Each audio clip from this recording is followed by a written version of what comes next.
पिछली वीडियो में मैंने आपको आईडी वेरीफाई करने का, पोर्टफोलियो क्रिएट करने का बताया था और मैंने आपको बताया था कि फाइवर के ऊपर ऑर्डर लेने के तरीके कौन कौन से हैं। उसमें से एक तरीका था ब्रीफ का। तो आज मैं आपको बताऊंगा कि अगर आपको कोई ब्रीफ शो हो तो आपने उस ब्रीफ के ऊपर अप्लाई किस तरह से करना है। अस्सलाम वालेकुम, मेरा नाम बिलावल हसन है। आज मैं आपको बताऊंगा अगर आपको फाइवर के ऊपर ब्रीफ शो होता है तो आपने किस तरह से अप्लाई करना है। फाइवर के ऊपर जब आपको ब्रीफ मिलता है तो आपको इस तरह का नोटिफिकेशन भी आता है और आपको ईमेल भी आती है। इसके अलावा अगर आप ब्रीफ को देखना चाहें तो यहाँ से माई बिजनेस पे क्लिक करके ब्रीफ पे क्लिक करेंगे। यहाँ अपने ब्रीफ के टाइटल पे क्लिक करना है तो आपको ब्रीफ शो हो जाएगा। इस ब्रीफ में आप चेक कर सकते हैं, पूरी डिटेल लिखी होती है कि क्लाइंट ने आपसे किस तरह का काम करवाना है। नीचे लिखा होता है कि ये जो जॉब है, ये जो ब्रीफ है, ये कब पोस्ट हुआ था, इसके ऊपर कितने रिस्पॉन्सेज चले गए हैं या कितने लोगों ने अप्लाई किया हुआ है। नीचे बजट लिखा हुआ है। इसके अलावा डिलीवरी टाइम लिखा हुआ है कि आपने ये जो काम है ये कितनी जल्दी करके देना है क्लाइंट को। और नीचे ब्रीफ की डिटेल लिखी होती है। आपने इस ब्रीफ को 2 से 3 दफ़ा लाजमी पढ़ना है और अगर आपको लगता है कि आप ये काम कर लेंगे, आप कॉन्फिडेंट हैं, तो आपने क्रिएट ऑफर पे क्लिक करना है। अगर आपको लगता है कि आप ये काम नहीं कर सकते या जो बजट है वो आपके एक्सपीरियंस के मुताबिक नहीं है, या फिर आपको जॉब की डिस्क्रिप्शन पढ़ने के बाद ऐसा लगे कि ये एक स्कैम या फेक जॉब है, जैसे आप इस जॉब को देखिए तो यहाँ पे लिखा हुआ है कि आप $5000 एक महीने में अर्न कर सकते हैं। लेकिन अगर आप नीचे देखें तो उन्होंने बताया हुआ है कि आप इस वेबसाइट पे क्लिक करके तो इस जॉब के ऊपर अप्लाई कर सकते हैं। अब ये वेबसाइट देखने में ही फेक या स्कैम लग रही है। अगर आपको ये जॉब स्कैम या फेक ना लगे और रियल जॉब लगे, फिर भी आपने कभी भी प्लेटफॉर्म से हट के किसी जॉब पे अप्लाई नहीं करना। अगर आप फाइवर पे हैं तो फाइवर के ऊपर है कि अप्लाई करें। अगर अपवर पे है तो अपवर के ऊपर इसको अपना प्रपोजल सेंड करना है। जो क्लाइंट आपको फाइवर या अपवर्क से हट के किसी और प्लेटफॉर्म पे लेके जाना चाहते हैं वो मोस्टली स्कैम होते हैं। इस तरह की स्कैम्स जॉब को आप जहाँ से रिपोर्ट एंड इशू पे क्लिक करके रिपोर्ट कर सकते हैं।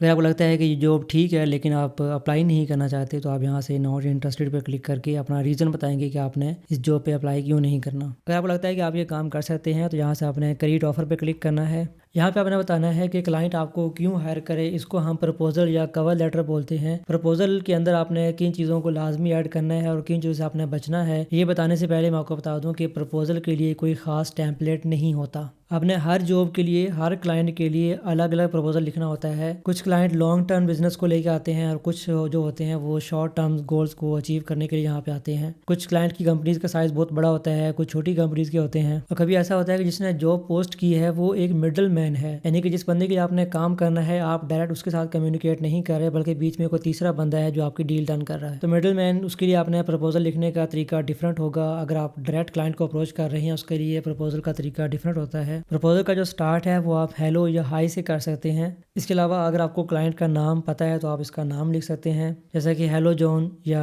हाई कैली, इस तरह के आप नाम लिख सकते हैं। उसके बाद आपने कोशिश करनी है कि आपने क्लाइंट को ये एश्योरेंस देनी है कि आप ये काम कर सकते हैं। क्लाइंट ने जो जॉब पोस्ट की है उसको आपने अच्छी तरह से रीड करना है, कम से कम 3 दफ़ा लाजमी रीड करें। और देन आप जो प्रपोजल की फर्स्ट 2 लाइंस होंगी उसमें आपने बताना है कि क्लाइंट की जो प्रॉब्लम है उसको आप किस तरह से सॉल्व करेंगे, उसका सोल्यूशन प्रोवाइड करने की आपने कोशिश करनी है। उसके बाद आप अपनी कैपेबिलिटीज़ के बारे में बता सकते हैं। आपके पास कोई सर्टिफिकेशंस है, कोई अवार्ड है या आपके पास कितना एक्सपीरियंस है, वो चीज़ें आप यहाँ पे मेंशन कर सकते हैं। इन 2 चीज़ों को वैलिडेट करने के लिए आपने अपना पोर्टफोलियो लाजमी शेयर करना है। पिछली वीडियो में मैंने आपको बताया था कि आपने किस तरह से फ्लिकर के ऊपर पोर्टफोलियो क्रिएट करना है। तो यहाँ आपने कम से कम कोशिश करनी है कि 2 से 3 लिंक्स डिफरेंट प्रोजेक्ट्स के आपने शेयर करने हैं जो कि क्लाइंट की जॉब के साथ मैच कर रहे हों। सिमिलर पोर्टफोलियो होना चाहिए। जितना आपका सिमिलर पोर्टफोलियो होगा उतने ज़्यादा आपको ऑर्डर मिलने के चांसेस बढ़ जाएंगे। उसके बाद आपने क्वेश्चंस करने हैं। क्वेश्चन ऐसे नहीं करने के जिसका आंसर आपको गूगल से मिल जाए। बेसिक क्वेश्चंस ना हो बल्कि सवाल आपने वो पूछने हैं जो कि उसके प्रोजेक्ट के, उसके जो जॉब पोस्टिंग है उसके मुताबिक होने चाहिए। बिल्कुल रेलेवेंट क्वेश्चंस हों और बहुत ज़्यादा ज़रूरी क्वेश्चंस हों। आप 2 से 3 क्वेश्चन पूछ सकते हैं, ज़्यादा क्वेश्चन नहीं पूछने। और एंड पे आपने कॉल टू एक्शन ऐड करना है। इसको CTA भी बोलते हैं। कॉल टू एक्शन के अंदर आप ये भी कह सकते हैं कि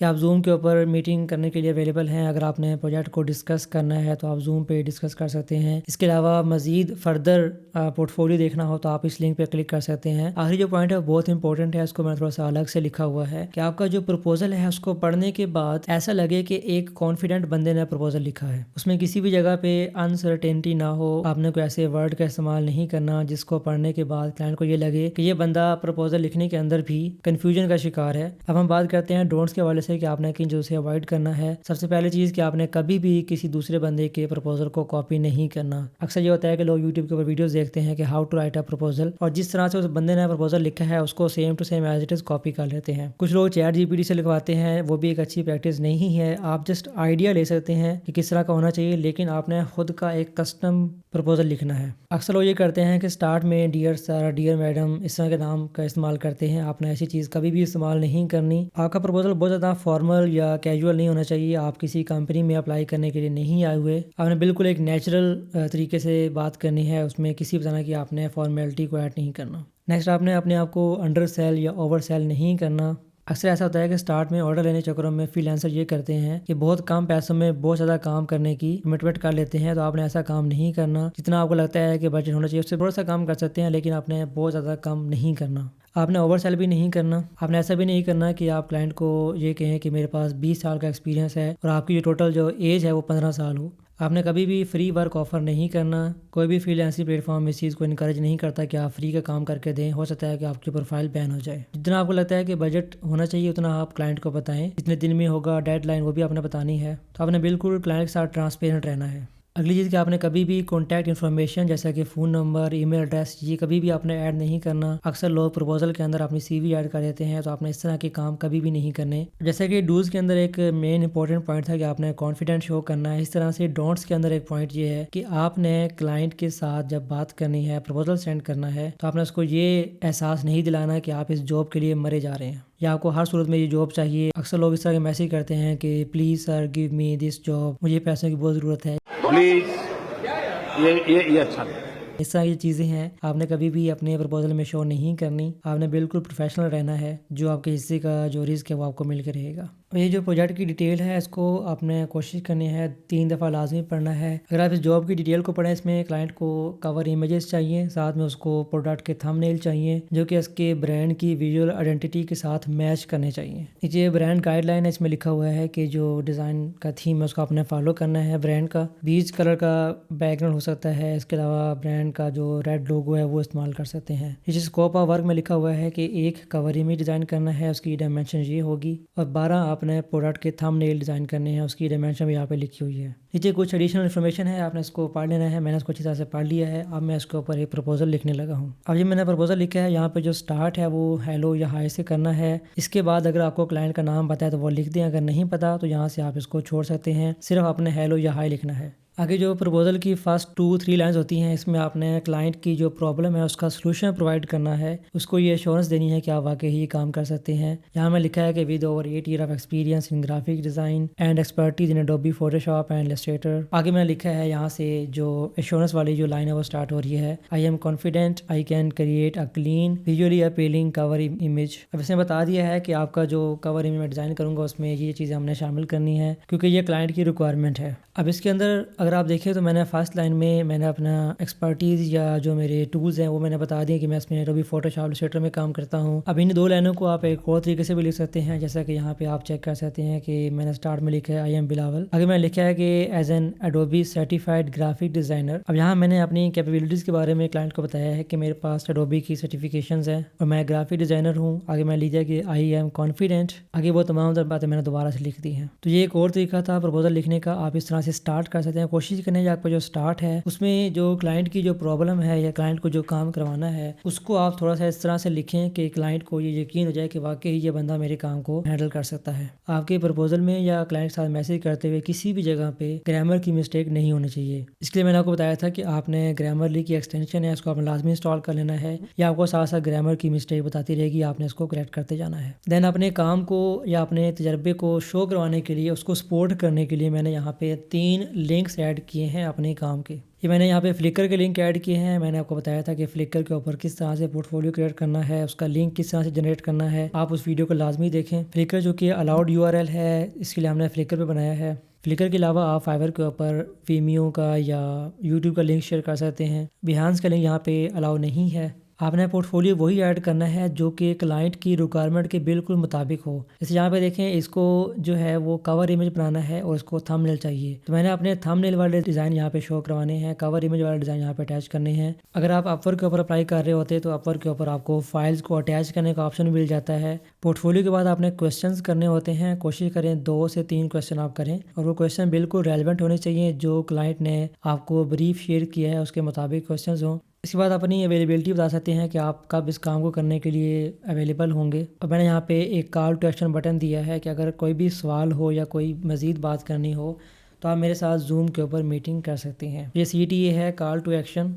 उधर मैंने एंडिंग की है, thanks and looking forward to working with you. आगे नीचे रिगार्ड्स अपना नाम लिख दिया। प्रपोजल लिखने के बाद यहाँ से आपने नेक्स्ट ऐड योर ऑफर पे क्लिक करना है। अपना गिग चूज़ करेंगे जिस गिग के थ्रू आप ऑफर सेंड करना चाहते हैं। यहाँ आपको 4 ऑप्शन शो होंगे। सिंगल पेमेंट का मतलब ये है कि क्लाइंट आपको ऑर्डर प्लेस करेगा और वो प्रोजेक्ट कंप्लीट होने के बाद एंड पे आपको इकट्ठी पेमेंट एक साथ मिल जाएगी। दूसरा ऑप्शन आवरली रेट का है। ये अभी एक न्यू फीचर फाइवर ने लॉन्च किया है।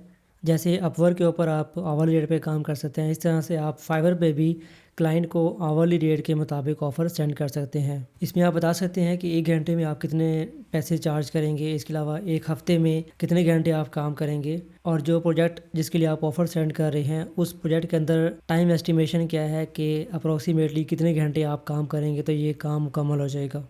ये चीज़ें सेलेक्ट करने के बाद आपने सेंड ऑफर पे क्लिक कर देना है। आवरली रेट का ऑप्शन उस वक्त बहुत ज़्यादा यूज़फुल रहता है जब आपको ये मालूम ना हो कि आप जो काम करने लगे हैं इसकी टोटल अमाउंट कितनी होनी चाहिए या आपको कितना बजट बताना चाहिए क्लाइंट को। तो घंटों के हिसाब से अगर आप ऑफ़र सेंड करते हैं तो आपके लिए आसानी रहती है काम करना। माइलस्टोन का मतलब ये होता है कि आपने एक फ़र्ज़ करें कोई बड़ा प्रोजेक्ट है, जैसे पूरी ब्रांडिंग का प्रोजेक्ट है, उसमें आप पहले लोगो डिज़ाइन करके देंगे, उसकी आपको पेमेंट मिल जाएगी, फिर आप बिज़नेस कार्ड बना के देंगे, लेटरहेड बना के देंगे, पूरी ब्रांडिंग करेंगे। तो इस तरह से आप बड़े प्रोजेक्ट को छोटे छोटे पीसेस के अंदर डिवाइड कर सकते हैं और आपको उसकी पेमेंट साथ साथ मिलती रहती है। इसको बोलते हैं माइलस्टोन। इसके अलावा फाइवर ने सब्सक्रिप्शन का ऑप्शन भी दिया हुआ है। इसमें आप कुछ डिस्काउंट ऑफ़र कर सकते हैं अपने क्लाइंट को। मैं यहाँ पे फ़िलहाल सिंगल पेमेंट पे क्लिक कर रहा हूँ। सिंगल पेमेंट पे क्लिक करने के बाद यहाँ से आपने डिस्क्राइब करना है कि आप इसके अंदर क्या क्या चीज़ें प्रोवाइड करेंगे। तो यहाँ मैं लिख दिया कि मैं इसको कवर इमेज और 12 प्रोडक्ट थंबनेल बना के दूंगा। इससे आपने रिवीजन बतानी है कि आप कितनी रिवीजन्स करके देंगे।